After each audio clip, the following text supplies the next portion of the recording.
Hello everybody, class 10th worksheet number 7 आ गई है। आपकी वर्कशीट है गांधी जी पर। देखिए, दो तीन चीज़ें मैं बिल्कुल स्पष्ट कर दूं। एक तो नेशनलिज्म, राष्ट्रीयवाद को लेकर एक वर्कशीट है।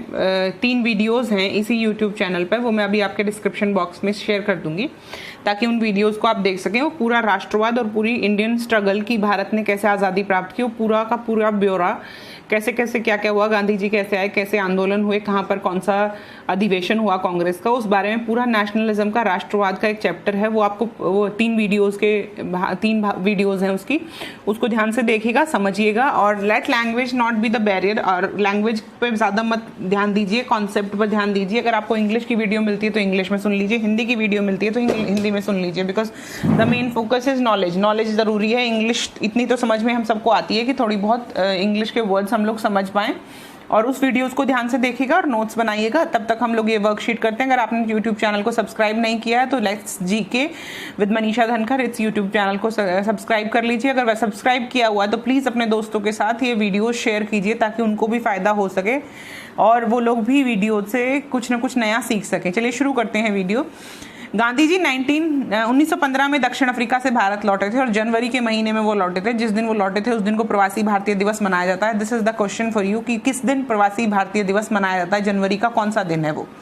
उन्होंने दुनिया को संघर्ष का एक अनोखा तरीका सिखाया जिसका नाम रखा गया सत्याग्रह और अहिंसा। सत्य और अहिंसा के मार्ग पर चलकर उन्होंने देश से अंग्रेजों के 400 साल पुराने एम्पायर को उखाड़ फेंका, जिन्होंने 400 साल से हमारा दमन किया और हमारे देश के कई हिस्सों पर कब्जा कर रखा था। 1915 से 1916 तक उन्होंने भारत के बहुत सारे हिस्सों का दौरा किया। उसके उपरांत भारत के अनेक हिस्सों में सत्याग्रह का आंदोलन चलाया गया। राष्ट्रपिता महात्मा गांधी के विचारों के बारे में ये वर्कशीट है। राष्ट्रपिता ने क्या क्या कहा, किस तरह वो संबोधित करते थे प्रजा को, किस तरह वो लोगों को संबोधित करते थे, किस तरह से उनकी वाणी और उनके भाषण इतने पॉपुलर होते थे, किस तरीके से वो समझाते थे लोगों को कि सत्य और अहिंसा क्या है, उस बारे में ये वर्कशीट है।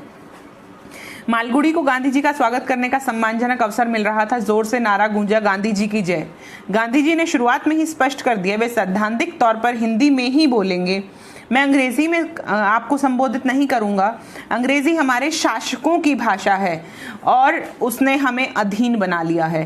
काश मैं आपसे आपकी अपनी मधुर भाषा तमिल में बातचीत कर पाता, किंतु अभी मेरे पास उसे सीखने का पर्याप्त समय नहीं है। मैंने देखा 2 लोग आपस में बात कर रहे हैं। गांधी जी की आवाज़ और जोर से गूंजी। अभी यह बात करने का उचित समय नहीं है जब आपके पड़ोस में खड़ा व्यक्ति शायद सुनने के लिए बेचैन हो। अगर तुम उसके सुनने में रुकावट पैदा करते हो तो ये भी एक प्रकार की हिंसा है। महात्मा गांधी ने बताया कि अहिंसा क्या है और उसे रोजमर्रा के जीवन में कैसे अपनाया जा सकता है। यह एक आसान प्रक्रिया है, बशर्ते आपको इसमें विश्वास हो। अगर आप इसमें अपने आप पर ध्यान दें तो आप उन छोटे बड़े सभी कार्यों और विचारों से बच सकते हैं जिनसे किसी को भी दुख पहुंचने की आशंका है। यदि आप सतर्क रहें तो आप यह स्वाभाविक ही आपके अंदर आ जाएगा। यदि किसी ने आपके साथ अन्याय किया हो और कुछ ऐसा किया है जो आपको बुराई के रूप में प्रतीत होता है तो सिर्फ उस बुराई के अंत के लिए प्रार्थना कीजिए। उस व्यक्ति के लिए अतिरिक्त स्नेह की भावना विकसित कीजिए।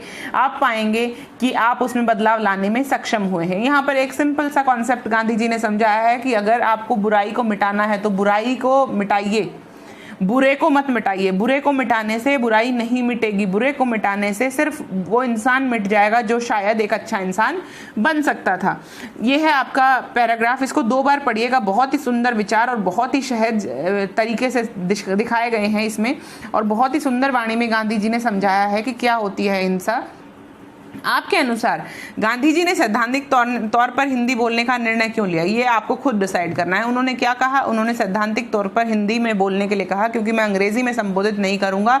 अंग्रेजी वो भाषा है जिसने हमें गुलाम बनाया है। ये आप खुद ही लिखेंगे। I will not help you out in this. बहुत ईजी सी भाषा है, आप हिंदी में आराम से लिख सकते हैं। गांधी जी एक प्रकार की हिंसा की बात कर रहे हैं, वो क्या है? क्या आपने कभी इसका सामना किया है? एक उदाहरण दीजिए। गांधी जी एक हिंसा की बात करते हैं। गांधी जी कहते हैं कि अगर आप कुछ सुनना चाहते हैं और आपका दोस्त आपको बीच में टोक रहा है या सुनने नहीं दे रहा है तो वह भी एक प्रकार की हिंसा मानी जाती है। ऐसी हिंसा हम लोग अपनी ज़िंदगी में, रोज़मर्रा की ज़िंदगी में करते भी हैं और फेस भी करते हैं, मतलब बर्दाश्त भी करते हैं, और हम लोग खुद भी करते हैं दूसरों को डिस्टर्ब अगर वो कोई काम कर रहा हो। चलिए आगे चलते हैं। अगला क्वेश्चन कहता है क्या आप अपने आसपास रोजमर्रा के जीवन में अनजाने घटित कुछ अन्य ऐसी घटनाओं को खोज सकते हैं जो एक प्रकार की हिंसा हो? बहुत सारी प्रकार की घटनाएं बेटा आसपास हो रही हैं तुम्हारे, तुम्हें क्या लगता है कौन कौन से प्रकार की घटना जो है वो अहिंसा है?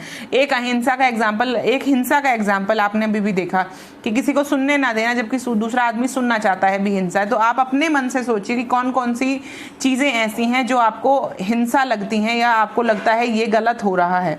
उसके बाद अगला क्वेश्चन कहता है गांधी जी ने बुराई के अंत के लिए क्या सुझाव दिया? गांधी जी ने बुराई के अंत के लिए सुझाव दिया है कि कभी भी बुराई को मत मारिए, नहीं बुरे को मत मारिए, बुराई को मारिए, सिर्फ बुराई का अंत करने के लिए प्रार्थना कीजिए या बुराई को खत्म करने का प्रयास कीजिए। उस व्यक्ति को जिसने बुरा किया है उसको तो और भी अधिक प्यार करना चाहिए ताकि वो अच्छा बन सके, क्योंकि उस बुरे आदमी को मारने से कुछ भी हासिल नहीं होगा। बुरे आदमी को अच्छा बनाया जा सकता है। ऋषि वाल्मीकि की कहानी सुनी है? ऋषि वाल्मीकि एक जिन्होंने रामायण लिखी वो पहले एक डाकू थे। उन्होंने जब वो डाकू थे उन्होंने एक चिड़िया के कोई पक्षी था उसका शिकार किया था और उस शिकार के बाद वो एकदम से उनके मन में व्यथा जाग उठी, दर्द जाग उठा जीवों के प्रति, और उसके बाद वो एक संत बन गए और फिर बाद में उन्होंने रामायण जैसे महाकाव्य की रचना की। तो कभी भी किसी इंसान के अंदर बुराई नहीं देखनी चाहिए, अच्छाई देखनी चाहिए, क्योंकि हर इंसान के बदलने का, समझने का स्कोप होता है। कभी भी जिंदगी में ऐसा नहीं होता कि आप कुछ ना सीखें, क्योंकि सीखना आपकी नेचुरल प्रक्रिया है। जब हम पैदा होते हैं तो दूध पीना सीखते हैं, जब हम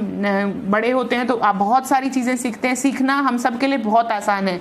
सिर्फ अपने मन में ये विचार लाइए कि सीखना आसान है। अगर आप सीखने को आसान समझेंगे तो आप बहुत कुछ सीख पाएंगे। तो आज की वर्कशीट यहीं तक। अगर कोई डाउट्स है तो कमेंट करिएगा। आई होप आपके सारे डाउट्स मैं क्लियर कर पा रही हूँ। अगर आपको वीडियोस पसंद आती हैं तो शेयर कीजिए ताकि और आपके दोस्तों को, रिश्तेदारों को, भाइयों को, बहनों को ये वीडियोस मिल सकें और वो भी इंजॉय कर सकें, पढ़ सकें। सिर्फ सुनने से अगर कोई चीज़ हल हो जाती है तो बहुत ही आसान तरीका है, क्योंकि अभी स्कूल नहीं खुलने वाले हैं। तो बेटा please cooperate, keep learning, keep growing and keep smiling. Thank you, bye bye.